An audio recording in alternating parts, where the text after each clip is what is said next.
आधुनिक काल काव्य खंड कर रहे थे हम।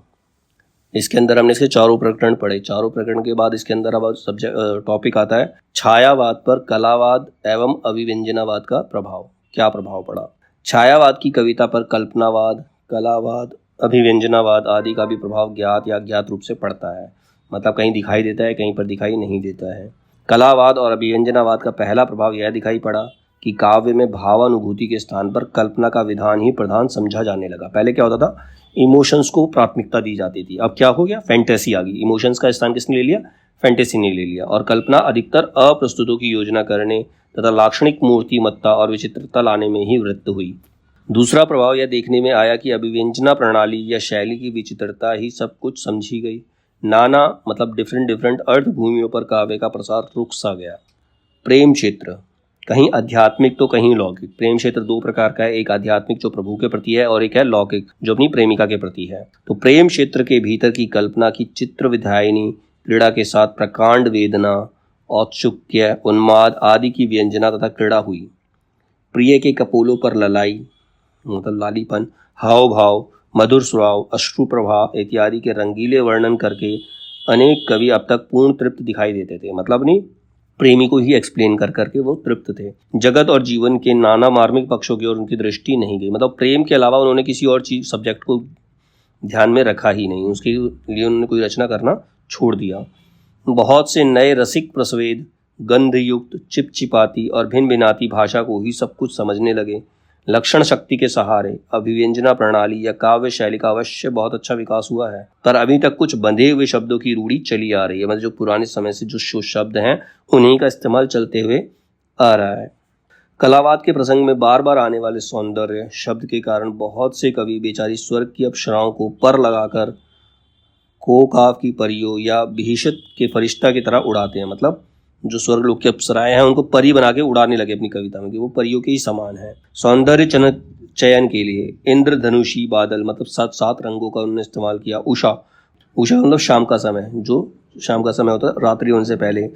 विकच कालिका, पराग सौरभ, स्मित, आनंद, अधर पल्लव इत्यादि बहुत ही सुंदर और मधुर सामग्री प्रत्येक कविता में जुटाना आवश्यक समझते थे। मतलब ये सारे एग्जाम्पल्स हैं, इन एग्जाम्पल्स के जरिए वो अपनी कविता को सुंदर बनाना चाहते थे। कलावाद के प्रभाव की सीमाओं को रेखांकित करते हुए लिखते हैं कि खैरियत यह हुई कि कलावाद की उस रसवर्जनी सीमा तक लोग नहीं बढ़े जहाँ तक यह कहा जाता है कि रसानुभूति के रूप में किसी प्रकार का भाव जगाना तो वक्ताओं का काम है। कलाकार का काम तो केवल कल्पना द्वारा बेल बूटे और बारात की फुलवारी की तरह शब्दमयी रचना खड़ी करके सौंदर्य की अनुभूति उत्पन्न करना है। मतलब वो ये मानने लगे थे कि जो रचनाकार है वो सिर्फ अनुभूति तुम्हें कल्पना के जरिए उस लोक में ले जाने का प्रयास करेगा। जो अनुभूति है, रस की अनुभूति है, वो सुनने वाले को खुद होनी चाहिए। जो वक्ता है उनके अंदर खुद अपने आप प्रकट होनी चाहिए। हृदय और वेदना का पक्ष छोड़ा नहीं गया। इसमें काव्य के प्रकट स्वरूप के तिरुभाव की आशंका नहीं है, पर इसके प्रभाव स्वरूप वर्तमान काव्य का बहुत सा अंग एक बंधी हुई लीक के भीतर सिमट गया और नाना अर्थ भूमि पर जाने नहीं पाया। मतलब एक ही सब्जेक्ट रह गया, प्रेम के अलावा किसी और सब्जेक्ट पर इन्होंने कविताएं करना छोड़ ही दिया। कोई भी रचना इन्होंने नहीं की। अब है अगला इसमें छायावाद में प्रभाव, साम्य तथा प्रतीक। छायावाद में किस प्रकार के प्रतीकों का इस्तेमाल किया गया और किन चीज़ों का प्रभाव था वहाँ पर। हमारे यहाँ साम्य मुख्यतः 3 प्रकार का माना गया है। एक होता सादृश्य जो सामने है, रूप या आकार का साम्य, तालमेल क्या है। दूसरा है साधर्म्य, इसमें गुण या क्रिया का साम्य होता है। और केवल शब्द साम्य जो 2 भिन्न वस्तुओं का एक ही नाम होता है। इसमें सादृश्य और साधर्म्य ही महत्वपूर्ण है। मतलब वो क्या करते हैं, रूप और आकार के अंदर साम्य उत्पन्न करते हैं और गुण और क्रिया के अंदर, यही 2 महत्वपूर्ण है उनके लिए। इन दोनों में प्रभाव साम्य छिपा मिलेगा। छायावाद बड़ी सहृदयता के साथ प्रभाव साम्य पर ही विशेष लक्ष्य रखकर चलता है। कहीं कहीं बाहरी सादृश्य या साधर्म्य अत्यंत अल्प न रहने पर भी अभ्यंतर प्रभाव साम्य लेकर अप्रस्तुतों का सन्निवेश कर दिया जाता है। ऐसे अप्रस्तुत अधिकतर प्रतीकवत मतलब केवल सिंबल्स के लिए, सिंबॉलिक रह जाते हैं, प्रतीकों के लिए इस्तेमाल होते हैं। जैसे कौन से सुख, आनंद, प्रफुल्लता, यौवन काल इत्यादि के स्थान पर उनकी घोतक, जैसे उषा, प्रभात, मधुकाल, प्रिया के स्थान पर मुकुल, प्रेमी के स्थान पर मधुप। मतलब आनंद, प्रफुल्लता, यौवन काल इन शब्दों का इस्तेमाल ना करके उनके प्रतीक के रूप में उषा जो शाम का समय होता है, ठीक है, प्रभात जो सुबह का समय होता है, मधुकाल मतलब इन शब्दों का इस्तेमाल यौवन काल का मधुकाल सबसे मीठा समय होता है, सबसे अच्छा समय होता है, इसीलिए यौवन काल को मधुकाल कहा है। आनंद को उषा कहा जाता है, जैसे शाम के समय शांति प्राप्त होती है उसी प्रकार आनंद होता है। प्रफुल्लता सुबह सुबह, एक नया जोश को प्रभात के रूप में इन्होंने व्यक्त किया। ये प्रतीकात्मक शब्द हैं। प्रिया के स्थान पर उन्होंने मुकुल का इस्तेमाल किया। प्रेमी के स्थान पर मधुप, मधुप कौन होता है? भंवरा। श्वेत या शुभ्र के स्थान पर कुंद। रजत माधुर्य के स्थान पर मधु। दीप्तिमान या कांतिमान के स्थान पर स्वर्ण। विषाद या अवसाद के स्थान पर अंधकार, मतलब विषाद मतलब जब दुख, दुख का मतलब अंधेरा। अंधेरी रात, संध्या की छाया, पतझड़, मानसिक आकुलता या शोक के स्थान पर झंझा।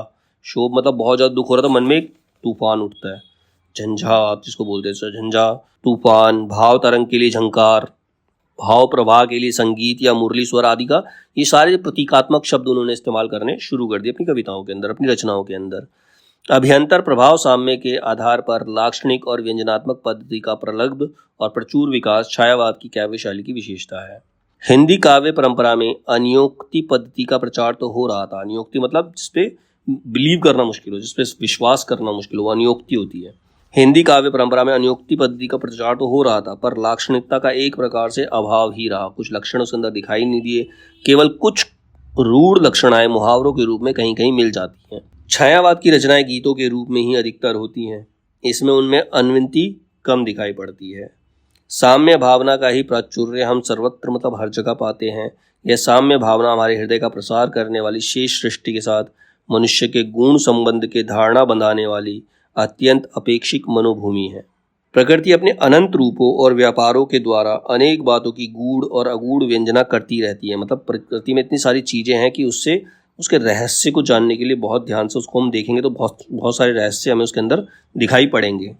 इस व्यंजना को ना परख कर, ना ग्रहण करके जो साम्य विधान होगा वह मन माना आरोप मात्र होगा। मतलब कभी ना अगर इन चीज़ों को, प्रकृति को ध्यान से नहीं देखा, उसके रहस्य को नहीं समझा, अपनी तरह से ही कुछ प्रतीक लगा दिए, तो वो उसका मनमानी रचना है। मन माने आरोप जिनका विधान प्रकृति के संकेत पर नहीं होता, हृदय के मर्म स्थल तक स्पर्श नहीं करते, जिसमें मतलब रियलिटी नहीं समझ में आती, फैंटेसी भरी पड़ी है, तो वो हृदय को टच नहीं कर सकती। केवल वैचित्र्य का कुतूहल मात्र उत्पन्न करके रह जाते, बस वो एक एक्साइटमेंट तो उत्पन्न करेगी, लेकिन वो हृदय को स्पर्श नहीं कर पाएगी वो रचना जो है।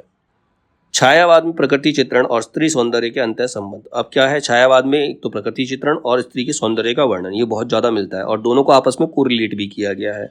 ऐसा लगता है कि स्त्री के नाना अंगों के आरोप के बिना वे प्रकृति की किसी स्त्री के सौंदर्य की भावना ही नहीं कर सकते। मतलब उन्होंने प्रकृति को स्त्री के अंगों के रूप में देखना शुरू कर दिया है और सौंदर्य की भावना सर्वत्र स्त्री का चित्र चिपका कर करना खेल हो जाता है। उषा सुंदरी के कपोलों की ललाई, मतलब उषा का समय भगवा सा, मतलब संतरी सा ऐसा कुछ वातावरण हो जाता, तो उसको क्या कहा है, एक सुंदरी के कपोल, गालों की तरह उसको बताया है। कपोल गाल होते हैं। रजनी के रत्न जटिल को केशक लाप, दीर्घ निश्वास, अश्रु बिंदुता को रूढ़ हो ही गए हैं। किरण, लहर, चंद्रिका, छाया, तितली सब अप्सराएं या परियां बनकर सामने आने पाती है। मतलब पूरे प्रकृति को वर्णन करने के लिए वो स्त्री के स्वरूप का ही विधान करते हैं। प्रकृति के नाना व्यापार भी चुंबन, आलिंगन, मधु ग्रहण, मधुदान, कामिनी की क्रीड़ा इत्यादि में अधिकतर परिणत दिखाई देते हैं। कहने का तात्पर्य यह है कि प्रकृति की नाना वस्तु, मतलब जो डिफरेंट वस्तुएं हैं और व्यापारों का अपना अपना अलग सौंदर्य भी है, जो एक ही प्रकार की वस्तु या व्यापार के आरोप द्वारा अभिव्यक्त नहीं हो सकता। केवल उसको स्त्री के रूप में ही व्यक्त करना ठीक नहीं है, उनको अलग रूपों में भी व्यक्त किया जा सकता है। नेक्स्ट टॉपिक, छायावादी कविता में रहस्यवाद। छायावादी कविता में रहस्यवाद क्या है? आचार्य शुक्ल ने छायावादी कविता के भीतर रहस्यवाद को एक अनिवार्य अंग माना गया। बिना रहस्यवाद के छायावाद की कविता पूर्ण नहीं होती है।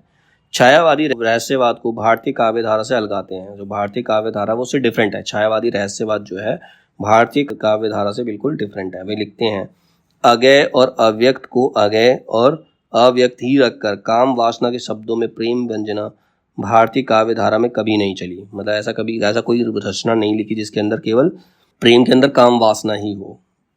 यह स्पष्ट बात है, हमारे यहाँ यह भी था वह भी था कि प्रवृत्ति वालों को अच्छी नहीं लगती। इसमें खिन्न होकर वे उपनिषद से लेकर तंत्र और योग मार्ग तक दौड़ लगाते हैं। उपनिषद क्या होते हैं? जो हमारे वेद वगैरह उपनिषद हैं जिनसे हम सीखते हैं, वो उपनिषद होते हैं। उनसे लेकर मतलब सब चीजें पढ़ते हैं, योग मार्ग तक उनको भी जानना चाहते हैं, तब जाके कुछ रचना करते हैं। उपनिषद में आए हुए आत्मा के पूर्ण आनंद स्वरूप के निर्देश ब्रह्मानंद की अपरिमेयता को समझाने के लिए स्त्री पुरुष संबंध वाले दृष्टांत या उपमाएं योग के सहस्त्र दल कमल आदि की भावना के बीच से बड़े संतोष के साथ उद्धत करते हैं। ये सब करने से पहले उन्हें ऊपर कही गई बातों का आशय समझना चाहिए। इसका मतलब क्या है?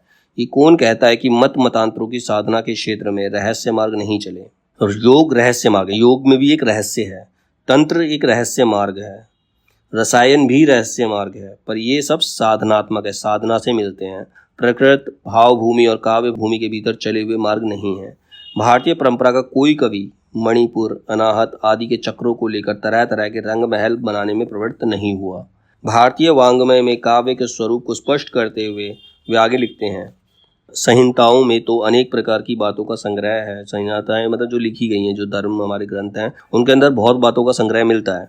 उपनिषदों में ब्रह्म और जगत, आत्मा और परमात्मा के संबंध में कई प्रकार के मत हैं। अलग अलग लोगों के अलग अलग मत हैं, उनका अलग अलग मानना है। वे काव्य ग्रंथ नहीं है। उनमें इधर उधर काव्य का जो स्वरूप मिलता है वह ऐति, कर्मकांड, दार्शनिक चिंतन, सांप्रदायिक गृह साधना, मंत्र तंत्र, जादू टोना इत्यादि बहुत सी बातों में उलझा हुआ है। विशुद्ध काव्य का निखरा हुआ स्वरूप पीछे अलग हुआ। रामायण का आदि काव्य कहलाना साफ यही सूचित करता है। रामायण आदि काव्य कहलाता है, बाकी सारे धार्मिक ग्रंथ नहीं कहलाते। संहिताओं और उपनिषदों को कभी किसी ने काव्य नहीं माना है। शुक्ल जी छायावादी रहस्यवाद को कबीर के रहस्यवाद से जोड़ते हुए लिखते हैं, कबीरदास किस प्रकार हमारे यहाँ के ज्ञानवाद और सूफियों में भावात्मक रहस्यवाद को लेकर चले, यह हम पहले दिखा चुके हैं। उसी भावात्मक रहस्य परंपरा का यह नूतन भावभंगी और लाक्षणिकता के साथ आविर्भाव है। बहुत रमणीय है, कुछ लोगों को अत्यंत रुचिकर है, मतलब उनके लिए एंटरटेनिंग है, यह बात और है। प्रणय वासना का यह उद्गार आध्यात्मिक पर्दे में ही छिपा ना रह सका। हृदय की सारी काम वासनाएं इंद्रियों के सुख विलास की मधुर और रमणीय सामग्री के बीच एक बंधी हुई रूढ़ी पर व्यक्त होने लगी। छायावाद जहाँ तक आध्यात्मिक प्रेम लेकर चला, छायावाद में ज़्यादातर आध्यात्मिक प्रेम ही दिखाया गया है, वहाँ तक तो रहस्यवाद के अंतर्गत ही है। उसके आगे प्रतीकवाद या चित्र भाषावाद नाम की काव्य शैली के रूप में ग्रहित होकर वह अधिकतर प्रेम गान ही करता रहा है। आध्यात्मिक रहस्यवाद का नूतन रूप हिंदी में ना आता तो शैली और अभिव्यंजना पद्धति की उक्त विशेषताएं, जो छायावादी काव्य की विशेषताएं हैं, क्रमशः स्फुरित होती और उनका स्वतंत्र विकास हो जाता। छायावादी कविता जगत और जीवन के जटिल स्वरूप से घबराने वालों का जी बहलाने का काम करती रही है।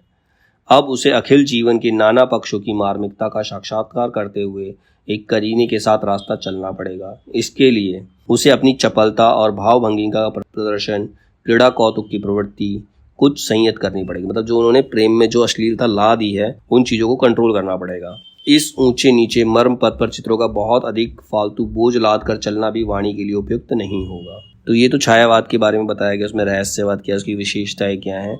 अब इस छायावाद के कुछ राइटर्स हैं, जो हमारा चौथा प्रकरण था उसके कुछ कवि हैं, ठीक है, उनके बारे में पढ़ना आगे।